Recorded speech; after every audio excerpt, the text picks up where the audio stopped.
You're listening to the Recovered Life Show, the show that helps people in recovery live their best recovered lives. And here is your host, Damon Frank. And welcome back to the Recovered Life Show. We are back from our 2-week summer hiatus. I'd like to thank everybody who contacted me during that period of time, people who subscribed to the newsletter, who commented. Thank you so much. We always appreciate you interacting with us at the Recovered Life Show. And I'm coming to you today with a solo episode here. I just celebrated 30 years of continuous sobriety. So I wanted to do a show about that, about what I have learned in 30 years of recovery, what I've learned about myself, what I've learned about alcoholism, the areas in which that I felt have made the biggest impact in my journey. First of all, I'd like to say that with all humility, I'm not quite sure how I got here. I'm not quite sure how I made it to 30 years. And I mean that with all sincerity and humility. It has been a rather long journey. I'm going to tell you, and sometimes it's been painful. Sometimes it's been amazing, but the whole time I have been here, I've been awake, aware, and alive for 30 consecutive years. And, looking back, it's a little surreal. It's hard to kind of believe that 30 years ago, I was in a place where I couldn't stop drinking, and that I had this idea that it was time for me to get sober. I'm going to call it a spiritual urging. It was, I call it a spiritual intervention. I'm not quite sure how I even got to the point where I ended up walking into this 12-step meeting in San Francisco, California, because to be quite honest with you, I didn't know anyone who was sober. I did not, I didn't know that sobriety actually was the answer for me. And the only thing that I knew for sure, that if I kept going down the path that I was on, that if I didn't do something right then and there, that I was going to die and drink myself to death. That I had a very, very, very strong understanding of. And there was a little moment in time where I was able to take some sort of action, because that moment in time hadn't really come. I had the willpower, I just could never really get there. But this moment in time actually came. It was a late afternoon. I was on Geary Street in San Francisco. To date myself, I went to a payphone and I called Alcoholics Anonymous. And by weird circumstance or a blessing, literally a block away, there was a meeting. I walked into that meeting, and I have not drank since I walked into that meeting 30 years ago. So what have I learned over this period of time? The first thing I want to say with what I have learned over 30 years is that, one, gratitude. There's a lot of people who have a way better program than I do. There's a lot of people who have been through a whole hell of a lot worse than I went through, a lot more challenges, and were not able to stay sober. And so, I would be remiss, and I think selfish, not to mention that right up the beginning. I don't have any kind of magic power, I will tell you that. I did a few things that I feel that I did over and over again that helped me, which I'm going to share here. But I think there's a bit of a mystery. One of the things that I have learned about recovery is on certain aspects of recovery, about why people stay sober long-term, why people don't stay sober long-term, there is a little bit of a mystery to me. One thing I do know is that if you don't take that first drink, you will stay sober, right?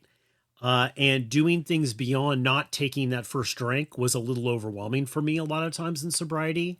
So I did get that down. I didn't get to the point where I took that first drink. And that I know is something that definitely worked. That's obviously a basic principle here, is not to drink. But I have been miserable and not drank. I've been happy and not drank. I have been really in a good spot in recovery and not drank. And I've been really in a bad spot in my recovery emotionally and not drank. So not drinking, just not picking up, right, was a huge part of it. But there's a lot of people who, have really worked at this hard. And this of you, if you've relapsed, if you've done this, it's like, I totally, I have a lot of empathy, because I don't believe that there's any guarantees, right? I do believe there is a bit of a guarantee, which I'm going to go into a little bit later in this podcast, about what I have done that I believe gives me a reprieve before I pick up a drink, will allow me to intervene, right? And I'm going to go over that in a little bit.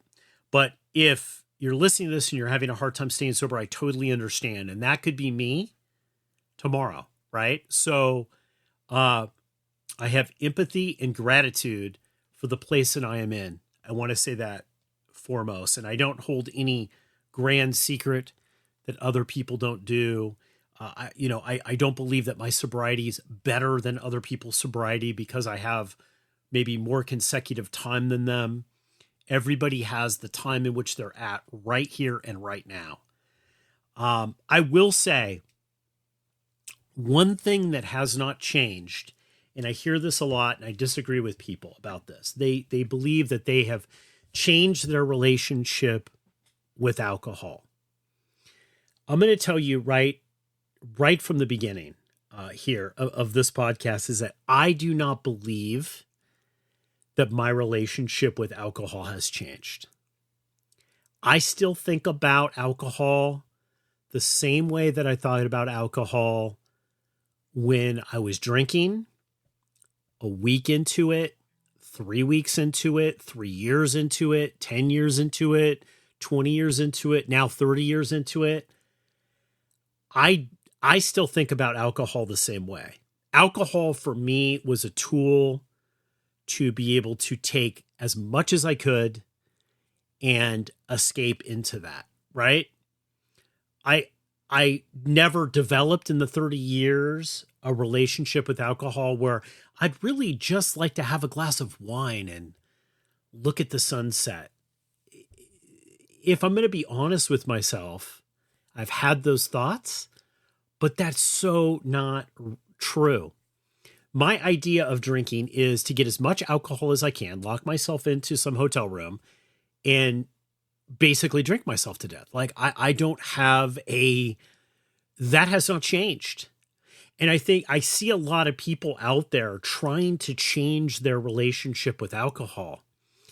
In my opinion, and this is just my humble opinion, and if you've been able to do that, hallelujah. In my opinion, alcoholics don't change their relationship with alcohol. Now you might say, Damon, well, what did change around your relationship with alcohol? Well, how I look at my relationship with alcohol has changed. Now, I know that might sound subtle, so I'm going to say it again. How I look at my relationship with alcohol has changed. My thoughts about alcohol have not changed. When I see alcohol, my first thought is, why are they not drinking in excess? If I ever had to pour a glass of wine for somebody in sobriety, which I've been in those positions, my question is like, they're like, why are you pouring so much? My relationship with alcohol is warped. It's never going to be changed. But how I look at that, I understand that my relationship with alcohol is warped. The way I look at alcohol is warped. I have a fundamental knowing about that. That has not changed, right? Like that I developed in recovery, and that is solid. I understand. I can see that my relationship with alcohol is warped. I can. I know when I see it, I go, oh, that's alcoholism. But my relationship with alcohol is not changed. Like how I view myself, that has not changed. And I don't believe it will ever change. If it does change, I'll let everybody know. But I see a lot of people out there beating themselves up. God, man, the way that I look at alcohol hasn't changed. I still look at it and I'm like, why are they only drinking a little bit? Why aren't they drinking the whole bottle? Why aren't they taking this opportunity to drink now? Why would they only take so much? That has not changed. That is the way in which I look at alcohol. That is what makes me an alcoholic. That has not changed.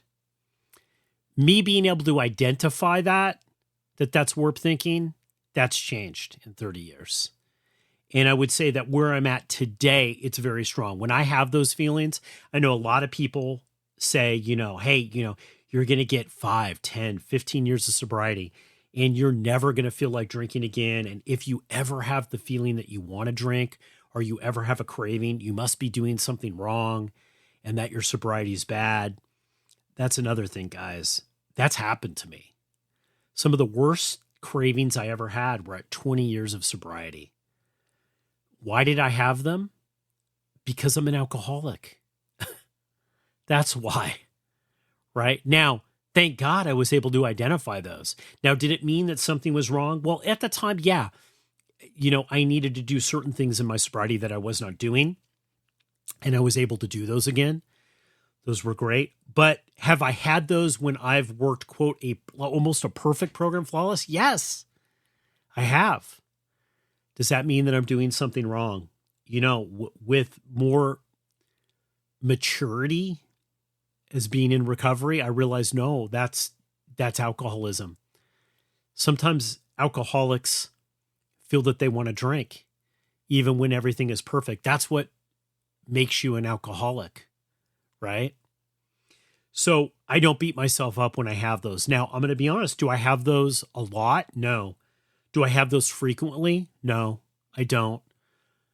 Do they come up every once in a while? Yeah, they do. They do. But what's changed is I don't beat myself up. And I don't beat myself up that my relationship with alcohol has not changed, right? It's not going to change. I'm an alcoholic, right? So that's number one. And I want to say that up front because I see so many people torturing themselves. And I was one of those people. Must be doing something wrong. I'm not looking at alcohol differently. No, I'm not. That's just alcoholism, right?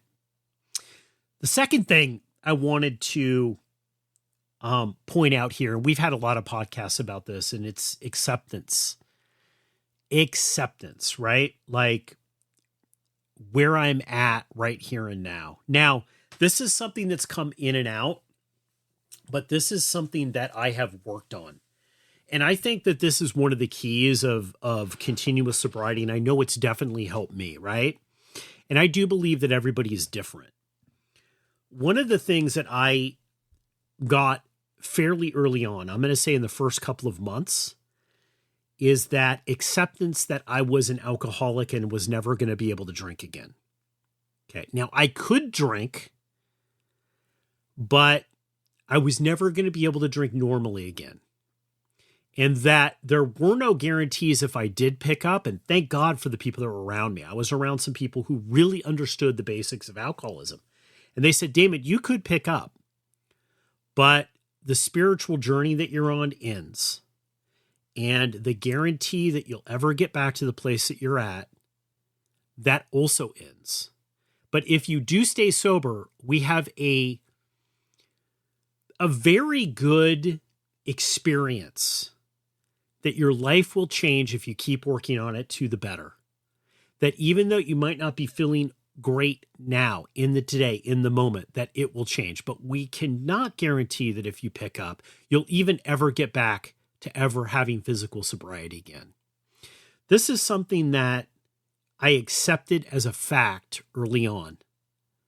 Now, there was a struggle in accepting that. There might be a lot of people here that are listening to this and saying, I want to try to get something from this episode, and I hope you do. I hope I can impart something that helps people, but that I want to get something from this episode that's going to help me. And I'll tell you, that was one of it right there, is acceptance that I'm an alcoholic and that I cannot drink like a normal person, that has been broken and I'm not going to be able to come back. There was a saying in AA when I first got in, and I don't hear this a lot now, but it was a great saying. It's like, you cannot make a pickle a cucumber again. And that is with me. I cannot become a social drinker again. That has broken. It's not going to happen. Now, do I ever feel like that? Yeah, we were talking about that right at the beginning of the podcast. Yeah, like a fleeting moment. Yes, that's alcoholism. Alcoholics do, I think, at the core, hold some weird random hope that they might be able to drink socially again. But I know deep down inside, acceptance-wise, that is a lie. And if I see a commercial and it looks good, or I see a situation that, wow, maybe alcohol will give me some relief out of that, I go back to that acceptance, is that there is no guarantee for me, right? That if I drink, I will be able to come back, that my life is not going to get better. But I also want to throw this out there, that a lot of people, I think, lie in recovery because they want people to stay sober, and they say a drink's not going to make something better. Yes, it will. It will make something better very quickly. I understand that if I drink, I will feel a lot better very quickly until I don't. And the until I don't is guaranteed. Okay? But the immediate reprieve, yes, I will have immediate reprieve when I drink because I'm an alcoholic. It works for me very, very well until it doesn't. Until it doesn't. The until it doesn't is the problem. Right? That's what I have learned in the acceptance, is that I will never get to a place where that I'll just be able to pick it up, drop it. That's just not going to happen for me. I do believe it's a level of maturity. Now, has that changed? No. Now, one of the things that I have learned in my recovery that's really, really helped me with the acceptance part is every day I start my day with that acceptance, that I'm an alcoholic and that I need a daily reprieve. For me, it's a higher power. I say a little prayer in the morning. One of the first things I do is I plug into what I call that spiritual Wi-Fi, because for me, I learned very early on whether God existed or whether God didn't existed, whether I believed in God, whether I didn't, that I needed to have a relationship with something, and that I needed to be able to have that acceptance very, very early on. It was self-survival for me, and that I needed to start very early on understanding that acceptance. And I believe that is one of the core things. And I mess up every once in a while. The other day, it was like 11 o'clock because I had slept in, I had coffee, I got sucked up in the internet, and I did not do that daily check-in. But for the most part, over 30 years, I have done that daily check-in, fairly religious at the first kind of cognizant time that I have in the morning when I wake up. And I thank my higher power for another day clean and sober yesterday that I had, and I ask for another one today. Why do I do that? Because people say, Damon, like, why are you still doing that 30 years into it? I've had a lot of normie friends say, why would you do that? Why would you do that? Because for me, that is the acceptance. That resets it for me. People say that's so negative, Damon. It's not. It's not for me. It's positive because it's reality, right? I quote George Snyder a lot, who's helped me a lot out in my recovery. He always says, a problem without a solution is a fact. And the fact is that, I'm still an alcoholic. Even though I have not drank for 30 years, I'm still an alcoholic. The first drink still will kill me. And a lot of people ask me, Damon, well, how do you know that? Right? A lot of people outside of recovery, I've had therapists basically say, how do you know that? Right?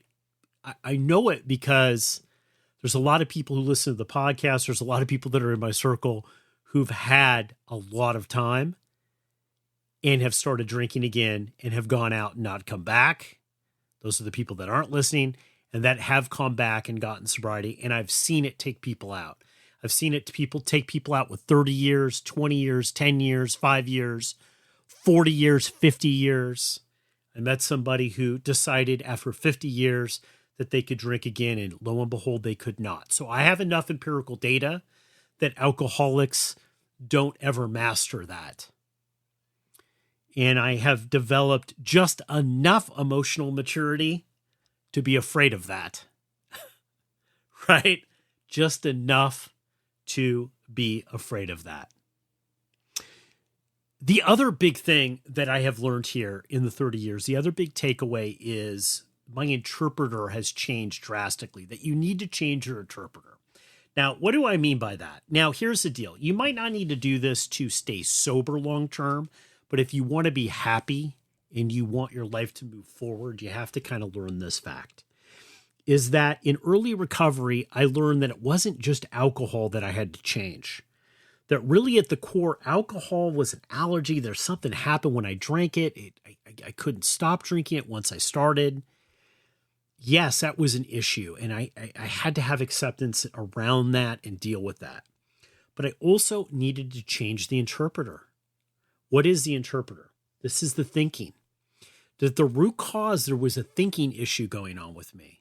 And most of the pursuit, I'm going to tell you, in long-term sobriety is changing and modifying that thinking pattern, right? We call this emotional sobriety, right? And I found that early on in my recovery that I had to change the way that I was thinking, this interpreter, that when something happened to me, the interpreter would kick in and say, Damon, let me tell you what this means when you lost your job. In early recovery, I remember I was a bartender. I could not keep my job. My interpreter would jump in and say, Damon, let me tell you what this means. This means that you're going to be homeless. This means that you're going to lose everything. This means that, no one's going to take you seriously because you don't have a job. Look at all these people are going to be looking bad on you. You're not going to be able to eat. You're never going to, right? The interpreter. This interpreter, I had to get to a place in my life where I had to go out on faith and say, you're fired. This interpreter is not telling me, it's not presenting me what's actually going on. I remember one of the worst things that happened to me is I lost my girlfriend when I got sober. I lost my apartment when I got sober. I lost my job when I got sober. I lost all of my friends when I got sober. It was just never-ending loss when I got sober. And that was a blessing in disguise, looking back at it now. And my interpreter was telling me the whole way, you're going down. You're never going to be able to say, you've lost all these people. All these people are walking away with you. What I didn't understand for me, it was God doing for me what I couldn't do for myself. And so what I've learned is when I have consecutive loss, and that interpreter who I fired, I don't know, 1,000,000 times now, comes back on the scene and says, Damon, let me tell you what all this means. This means that you're not in a good place. It's not going to work for you. It's not, this is all bad, doom and gloom. I need to fire that interpreter. So for me, one of the things I've learned is that if I fired that interpreter and it comes back, I needed to hire new interpreters, right? And they need to say, sorry, you've been fired. I'm the new interpreter. I look at it as my version of my press secretary. And I'm not only the person they're doing press on, but I'm the person also that is receiving the press, right? What am I telling myself? Hey, you know what? This is a bad situation right now. Yes. Car crash, health concerns, whatever it is. Do I want to be here? No. Is this the worst thing that ever happened to me? One of the worst things that happened to me in early sobriety was admitting that I was an alcoholic. The second worst thing that happened to me was admitting that I was powerless. Okay. Forget about it. Okay. And then the third worst thing that happened to me was that I had to admit that my life was unmanageable. All these were the worst case scenario for me. Seriously. I still don't like it. It still bugs me to this day.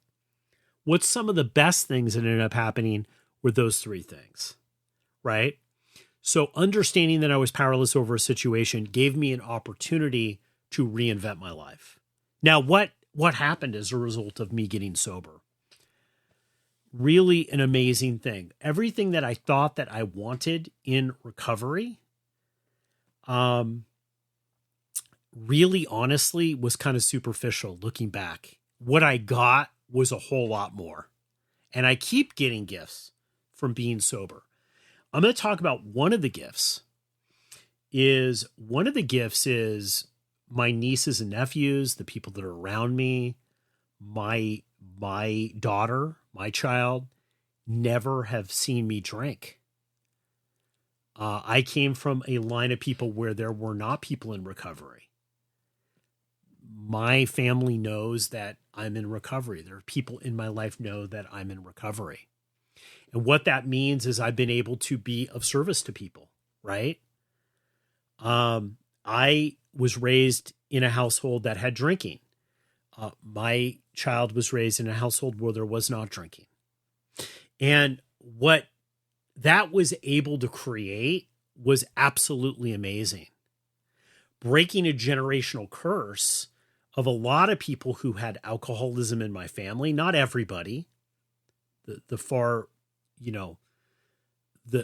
majority of people did not have alcoholism, but they were affected by alcoholism. I was able to break that in my family, right? That has been far the biggest gift that I have learned. And so if you're out there listening to this, I'm going to tell you one of the biggest gifts that I've gotten from long-term recovery that I never would have imagined, okay, was just the physically staying sober, not even doing it well, right? Sometimes I was the worst person to recover, literally, like I fought it tooth and nail, but just the physically being able to stay sober brought me that big gift, right? Even kicking and screaming, I got the gift. So a message to everybody out there who is saying, man, I'm in it 3 years now and it's really kind of getting tough and I got to do more work. Why do I really want to do this anymore? Right? Like one of the biggest gifts I got, seriously, was just physically staying sober. Right? Like just the accumulation of how it affected everybody around me was truly amazing. I never would have been able to see that. I didn't have the maturity and the ability to see that when I first came in. So not being able to really understand where those gifts were going to come from and what was going to derive those gifts and everything, I think was something that I have learned actually. Just being able to stay sober, being able to do the podcast. If you were to tell me 30 years ago that I was going to be doing a podcast about sobriety, I would have laughed you off of there's just no way that I would have been in this position, that I thought I would be in this position. I couldn't have picked that. But this has been such a great ability for me to be of service, for me to be able to showcase these amazing contributors that we have that have just incredible sobriety, interventionists, doctors, therapists, experts. It's been just such a great learning opportunity for me and others. I would have never have seen that coming. And one of the other things that I got that I think was really good is with this interpreter is that we were talking about the interpreter is to be able to rewrite what this interpreter was seeing, being able to look at things more as a gift, right? We're going to be doing an episode coming up here about life on life's terms. That's a big one. To start to reprogram the way in which that I think, right? And what is important to me has really been this amazing journey. The final thing that I want to bring up here is the spiritual journey that I've been on. And again, when I say this with all humility because I don't really come across as kind of a spiritual person. I'm really bad at practicing it. If you would have told me when I first came in, if I kind of had, my idea regarding spirituality and God, I would have told you that it was strong, it was this and that. I had no idea when I first came in, right? But I think what I've been able to do is this pursuit. I call it a pursuit because I don't think we're ever really there. This pursuit of going a little deeper with that. And how I've gone deeper with that, what's come out is more of a relationship with the higher power, more of somebody that I could talk to day to day, as opposed to some deity that's out there or this thing that's going to, swoop in on a cloud and kind of change all these things in some unrealistic way for me. I don't know if that makes sense, but it's much more of a relationship, of a pursuit. One of the things that long-term sobriety is able to give you is to be able to pursue this. Now, I believe that one of the keys is that you have to keep pursuing, because when I talk to people who relapse after long-term sobriety, when I ask them, what is some of the things, one of the reasons that you went out, and a lot of times they say, it's the pursuit stopped. I stopped becoming interested in things. That and life became not fun, right? The emotional sobriety stopped, life became not fun, and they were stagnant. So one of the lessons that I've learned is that you could never really be stagnant. Now, they say you can't coast in recovery. I don't know. I think you can. I think you can do work in spurts, but you always have to have something going on. And for me, that's just a relationship. I'm always trying to learn new things. I tried to learn meditation earlier this year. I failed at it, right? But I didn't totally fail because I pursued it, and I'm going to pick it up again and pursue it again, right? So I'm always pursuing new things, not only in my recovery, but I'm pursuing new things in my life, right? New skills for the job market, new hobbies and interests. I got really into gardening. We've done episodes on that in recovery, right? I wanted to learn different things. If you're pursuing things in recovery, I find you're a lot less likely to just bounce out of your recovery. That's what I found. I think that pursuit, especially that spiritual pursuit, learning more, service, these pursuits, I think is really a hedge against relapse and being able to stay in long-term recovery. Guys, I hope I highlighted some things here, and I definitely say this with all humility. I don't have the secrets. I've worked with a lot of people in recovery that have been trying to get sober, stay sober, improve their sobriety. And I'll be the first to admit, I know what's worked for me. I see what works for other people. I have the way to be able to communicate that in a way sometimes that people can understand it and put it into practice in their life. But I don't hold all the keys. And I think that's I'm going to end this podcast with how I started it.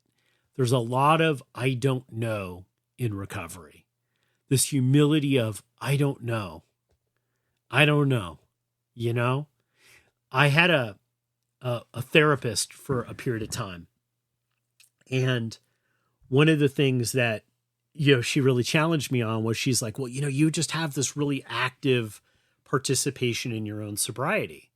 Like you are the one that has gotten you sober. And and we had this huge disagreement on that. And I'd like, I'm not quite sure that I'm the one. I know I did the work. Yes, I did the things that were in front of me. That's the empirical data. I see that. But there is a bit of a mystery to it. And that mystery made me feel a little anxious, a lot anxious, to be honest, in early sobriety. I find that as part of the beauty now. I know if I do the little things that are in front of me, that big mysterious thing about why, who, all that stuff I don't have to worry about, that just kind of takes care of itself, and I can watch it in the beauty that it is, as opposing trying to manage it and control it, because I'm never going to be able to do that. I'd like to take a moment to thank everybody here that's really helped me on this road. A couple people I want to, put a shout out to is my mom, my immediate family, my wife, my daughter. I'd also like to thank Kevin and Christy, who listen to the show every once in a while. Guys, if it was not for you early on grabbing me in San Francisco and helping me, I would never be in the place that I am now. George, thank you so much. Dick G, a lot of people who really helped me out. I'd like to thank you so much. And I'd also like to thank all of you. I really believe when COVID hit, God told me, do this. Something will come out of it. I still don't know. It's still a bit of a mystery why I'm doing this and, how I've been able to go like almost 3 years doing this with hundreds of episodes, talking with all these great people. But I'd like to thank you guys, because I think you guys as a community in Recovered Life, when things were really uncertain out there, when there was a lot of uncertainty, I found a lot of certainty in this. And it allowed me to be of service, to also for you guys have really been of service to me. So I'd like to thank you so much, everyone that's participated in this. If you got some benefit, definitely like the show, comment, love to hear your comments, and spread it to somebody who could maybe use it. This is all about how to live your best recovered life. My message to all of you guys at 30 years of sobriety is I'm going to continue to try to live my best recovered life. I can't wait to live my best recovered life with you guys when you're pursuing that as well.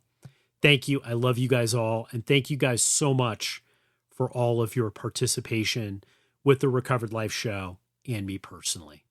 God bless. Sometimes addiction recovery can be a lonely battle, but you don't have to fight it alone. At Recovered Life, we're dedicated to helping you live your best recovered life. And that's why we're inviting you to subscribe to our free weekly newsletter. Every week, we carefully curate exclusive content from leading minds in addiction recovery, mental health, and all things important to the recovery lifestyle.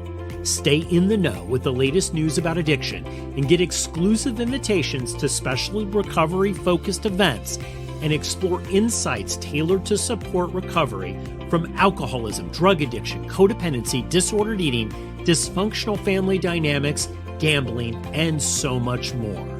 With our newsletter, each week becomes an opportunity for growth, healing, and taking a step closer to the life you deserve. Take your first step towards a brighter future today. Go to recoveredlife.us and subscribe for free. Sign up now at recoveredlife.us.